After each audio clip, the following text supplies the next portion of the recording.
Hello tout le monde. Donc aujourd'hui, petit défi. J'ai décidé de vous défier sur des postures qui sont plus difficiles que d'autres. Donc c'est les postures de arm balance. Donc c'est les postures qui sont plus sur les bras.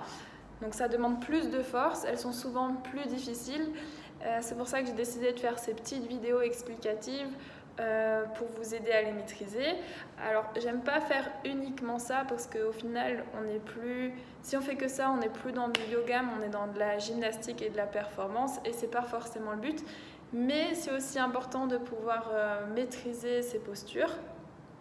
Tout d'abord parce qu'elles aident à développer la confiance en soi, parce que comme elles ont l'air plus difficiles, on pense qu'on n'en est pas capable, mais c'est vrai qu'avec un petit peu d'entraînement et avec de bonnes explications, on peut y arriver. Donc je pense que c'est pas mal de travailler aussi ça. Aujourd'hui, je vais vous défier sur Bhuja Pidasana. Donc c'est ma première posture sur les bras. On l'a déjà faite en cours pour celles qui suivent les cours. N'hésitez pas à m'envoyer des petites photos quand vous le maîtrisez. Voilà, c'est toujours cool.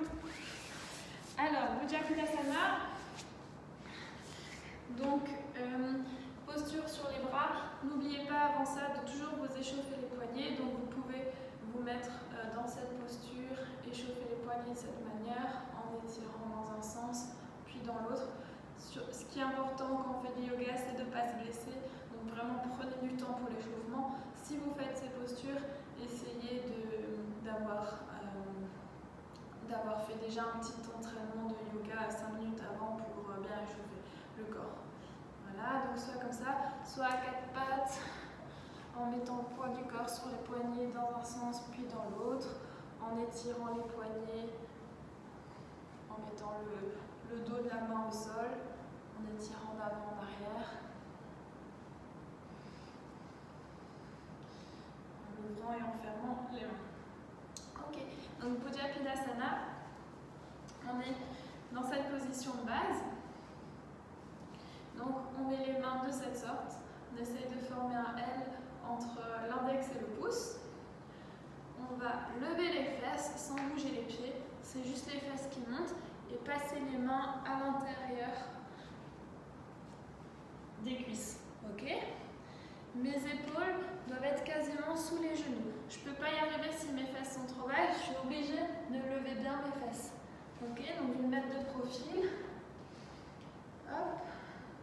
Je lève les fesses, je pose mes mains à plat, je rentre bien mes épaules et là j'essaye de transférer le poids vers l'arrière.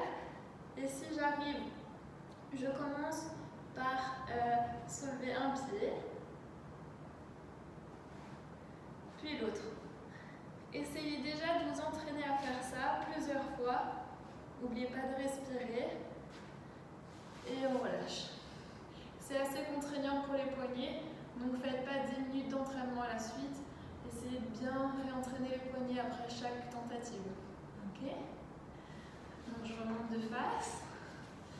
On est dans cette posture.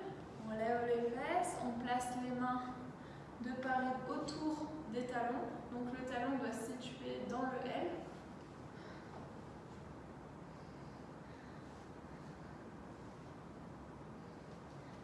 On écarte bien les doigts, on peut fléchir un petit peu les doigts, on lève un pied, puis l'autre. Une fois qu'on est à l'aise dans cette posture, on essaye de lever les deux pieds et puis de chercher à croiser les pieds. Okay? C'est vraiment, ça demande beaucoup d'équilibre entre le poids du corps vers l'arrière et le poids du corps vers l'avant, mais c'est pas très compliqué au final. Voilà!